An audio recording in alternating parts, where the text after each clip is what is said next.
حضرت آدم علیہ السلام سے جو خطائے اجتہادی ہوئی وہ حکمت الہی تھی، کیونکہ آپ کو زمین پہ آنا تھا، تو وہ سارا ایک سلسلہ ہوا۔ شیطان نے آ کے قسم کھائی کہ آپ یہ کھا لیں دانا تو آپ یہ یاد نصیب ہوگی۔ آپ جانتے تھے کہ اللہ کی جھوٹی قسم کوئی نہیں کھا سکتا، حکمت الہی کے تحت آپ نے اس کو کھایا۔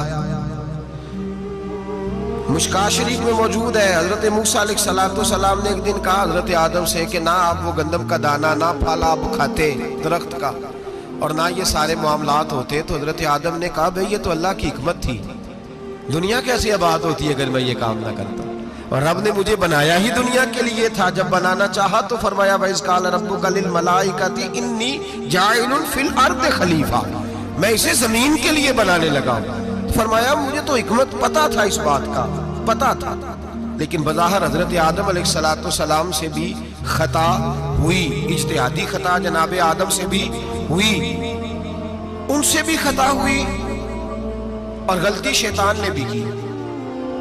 حضرت آدم علیہ السلام کی وہ خطا تو ہم خطا کو گنتے ہی نہیں۔ حضرت آدم علیہ السلام سے خطا نہیں ہوئی بلکہ اللہ کی حکمت پوری ہوئی۔ میری بات کی سمجھ آ رہی ہے آپ حضرات؟ حکمت الہی، اللہ کی حکمت پوری ہوئی، لیکن بات سمجھنے کی ہے اور بات غور کرنے کی ہے اور بات توجہ دینے کی ہے۔ شیطان نے بھی غلطی کی لیکن قیامت تک کے لیے لعنتی قرار پایا۔ بڑی غور کرنا اور بڑی احتیاط سے بات سمجھنا، غلطی شیطان نے کی، قیامت تک کے لیے لعنتی قرار پایا۔ بظاہر خطا حضرت آدم سے بھی ہوئی لیکن اللہ نے ساری انسانیت کا باپ فرما دیا۔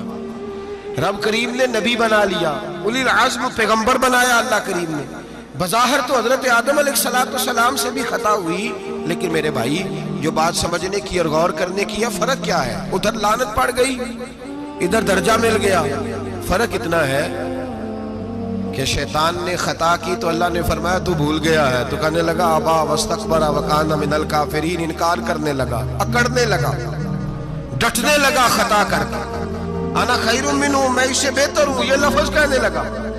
غلطی کی، غلطی مانا نہیں، فرمایا نکل جا، فخرج فإنک رجیم، تو لعنتی ہے قیامت تک کے لیے، گناہ کر کے ڈٹ گیا ہے۔ حضرت آدم نے خطا کی بھی نہیں، حکمت الہی پوری ہوئی، تو پھر بھی کہتے ہیں ربنا ظلمنا انفسنا وَإِن لَمْ تَغْفِرْ لَنَا وَتَرْحَمْنَا لَنَكُونَنَّ مِنَ الْخَاسِرِينَ۔ 500 سال تک جناب آدم نے آنکھ اٹھا کے آسمان کی طرف نہیں دیکھا، فرمایا مجھے حیا آتی ہے، میں اپنے رب کی نافرمانی کر بیٹھا ہوں۔ 500 سال دیکھا نہیں، اور دعا کیا مانگتے؟ کہتے ربنا ظلمنا انفسنا، اے اللہ میں اپنی جان پہ زیادتی کر بیٹھا ہوں، وَإِن لَمْ تَغْفِرْ لَنَا وَتَرْحَمْنَا، اگر تو نے معاف نہ کیا، تو نے ہی رحم نہ کیا، لَنَكُونَنَّ مِنَ الْخَاسِرِينَ، اے اللہ پھر تو میں بڑے نقصان والوں میں سے ہو جاؤں گا۔ رب فرماتے ہیں جب اس نے کہا، جب اس نے اپنی غلطی کو مانا، آہوزاری کی، فَتَلَقَّى آدَمُ مِن رَبِّهِ کَلِمَاتٍ، اللہ نے خود ہی جناب آدم کو کچھ کلمے سکھائے، فرمایا چل اس طرح کر کے مجھ سے معافی مانگ۔ جب حضرت آدم نے معافی مانگی تو اِنَّهُ هُوَ التَّوَّابُ الرَّحِيمُ، فرمایا میں نے معاف بھی کیا ہے اور رحمتوں کے دروازے بھی کھول دیے ہیں۔ بھائی ڈٹ گئے لوگ، غلطی کر کے لوگ ڈٹ گئے، خطا کر کے لوگ مانتے نہیں، جھوٹ بول کے نہیں مانتے، لوگ ڈٹے ہوئے ہیں، خطا کر کے ڈٹے، ناز کے ساتھ بتلاتے ہیں، فخر کے ساتھ بتلاتے ہیں، اپنی خطاؤں کا لوگ ڈھنڈورا پیٹتے ہیں۔ یہاں اخبار میں آئے دن پڑھو، بہت بڑا بیوروکریٹ، بہت بڑا تاجر، بہت بڑا صنعتکار، ٹیکس والے پہنچ گئے، صاحب ٹیکس دیجئے، کہتا میرا تو اپنا پیسہ ہی نہیں، میں تو لمٹ کا کاروبار کرتا ہوں، بینک کے ساتھ کام کرتا ہوں، اعلانیہ کہہ رہا ہے میں تو وہی کام کر رہا ہوں بینک کے ساتھ، خود کہہ رہا ہے میں سود کا دھندا کرتا ہوں۔ میرے نبی کریم سید عالم علیہ السلام نے فرمایا ماں کے ساتھ زنا کرنے والا اتنا برا نہیں جتنا سود کا کاروبار کرنے والا برا ہے۔ اتنا بڑا جرم اور تو اعلانیہ بیان کر رہا ہے، ڈٹ کے بات کر رہا ہے تو اعلانیہ۔ میرے نبی پاک نے فرمایا سود لینے والا، سود دینے والا، سود کا کاروبار کرنے والا، سود کی دستاویزات لکھنے والا، اس پہ گواہ بننے والا، سودی آدمی کو گھر میں پناہ دینے والا، جس کو پتا چلے یہ سودی ہے پھر بھی غصہ نہ کرنے والا، سودی کے ساتھ تعلق بنانے والا، سودی کے ساتھ راضی ہونے والا. فرمایا جتنے لوگ بھی ہیں ان سب پر خدا کی بھی لعنت ہے، فرشتوں کی بھی لعنت ہے، اور محمد مصطفیٰ کی بھی لعنت ہے. اتنا نحوست والا کام اور ڈٹ کے تو بیان کر رہا، شرم ہی نہیں آ رہی، حیا ہی نہیں آ رہی. اتنا تو برا فعل کرتا ڈٹ کے کہتا ہے وہ تو میرا تو جناب کا پیسہ ہی اپنا نہیں، میں تو سودی ہوں. حیا کر. لوگ گناہ کرتے اور فخر بھی کرتے، زیادتی کرتے اور فخر بھی کرتے، ظلم کرتے اور فخر بھی کرتے. میرے رسول کائنات سید عالم صلی اللہ تعالی علیہ وآلہ وسلم نے جس چیز کو اتنا برا، اتنا غلیظ کہا، اتنا گندا کہا، اس کو لوگ استعمال کر رہے ہیں. اور ساتھ پھر یہ صاحب بھی ہوتے ہیں، سیٹھ بھی ہوتے ہیں، رئیس بھی ہوتے ہیں، فنکار بھی ہوتے ہیں، ساتھ یہ اس کے باوجود یہ بہت بڑے ذمہ دار بھی ہوتے ہیں. اتنا غلط اور غلیظ کام کرنے کے باوجود لوگ فخر کا مظاہرہ کرتے ہیں. یاد رکھیں اور یاد رکھیں اور پھر یاد رکھیں، انسان اگر کبھی ناز کرے گا تو اس وقت کرے گا جب اللہ اسے اپنی رحمت عطا فرمائے گا، اور وہ بھی شکر کے انداز میں.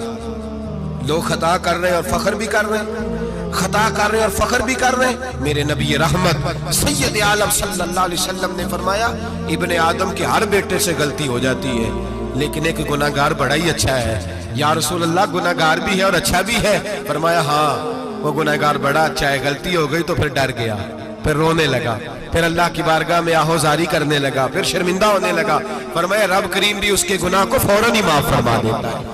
لیکن یہاں لوگ ڈٹے ہوئے ہیں، گناہ کر رہے ہیں ڈٹے ہوئے، اتنی گالیاں نکالتے ہیں، اور پھر نمازی کے نمازی، حاجی کے حاجی، صوفی کے صوفی، درویش کے درویش، اتنی بڑی. اور کاہے کا پیر ہے وہ؟ کاہے کا پیر ہے؟ جو گالی دیتا ہے، بد زبانی کرتا ہے، وہ پیر ہے؟ جو عورتوں کے ساتھ بے حجاب گھومتا ہے وہ پیر ہے؟ جو ننگے ناچ کرتا ہے وہ پیر ہے؟ کہتے ہیں ہمارے شیخ کی تو گالیوں میں بھی فیض ہے، خلاف پیغمبر کسے راہ گزیر. رسول اللہ کا دروازہ چھوڑ کے جو جہاں بھی جائے گا گمراہ ہو جائے گا. فیض صرف وہاں ہے جو رسول اللہ کے دین کی تابعداری کر رہا ہے. کس چیز کا نام، کس چیز کا نام؟ میرے نبی پاک نے فرمایا مومن کو گالی دینا فسق ہے، اعلانیہ گناہ ہے. سارا دن جس کی زبان پہ گند رہے گا وہاں سے فیض آئے گا؟ اتنا کچا عقیدہ نہ رکھو، ہر ملنگ کے پیچھے، ہر چور ڈاکو بدکار کے پیچھے بھاگنے لگتے ہو. احتیاط کا دامن تھامو. جس کی زبان پہ رسول اللہ کا درود ہوتا ہے وہ مرشد کامل ہوتا ہے، جو حضور کی حدیث اور قرآن کا مبلغ ہوتا ہے وہ شیخ ہوتا ہے. ایسے ہی ہر دم والے کے پیچھے بھاگ جانا، ہر پھوکا پھاکی والے کے پیچھے بھاگ جانا. لوگ گناہ کر رہے ہیں اور ناز بھی کر رہے ہیں، فخر کے ساتھ آ کے بتاتے ہیں وہ جی میں گیا تھا، بس حضرت جس کو گالی دیتے ہیں اس کا کام بار. میں نے کہا شرم کر، اٹھ کے چلا جا. ہم ایسی کرامت بھی سننا پسند نہیں کرتے، ہم نہیں پسند کرتے ایسی. اٹھ نکل جا. یہ کیسا شیخ ہے جو گالیاں دیتا ہے؟ بھئی گناہ کو لوگ باعث فخر بیان کرتے ہیں. بابا جی ہیں، حاجی صاحب ہیں، صوفی صاحب ہیں، دادا جی ہیں، اور گالی دیتے ہیں. کیا مطلب ہے اس بات کا؟ گناہ کرنا، ناز کرنا، احتیاط کا دامن تھام کے رکھیں. گناہ ہوتا ہے. لوگ سارا دن غیبتیں کرتے ہیں، نام گپ شپ کا رکھتے ہیں، سارا دن لوگوں کی پگڑیاں اچھالتے ہیں اور شام کو کہتے ہیں آج. اور پھر ناز کے ساتھ، فخر کے ساتھ سب سے زیادہ علماء کا مذاق اڑایا جاتا ہے، اور بہت سارے دیندار مذاق اڑاتے ہیں.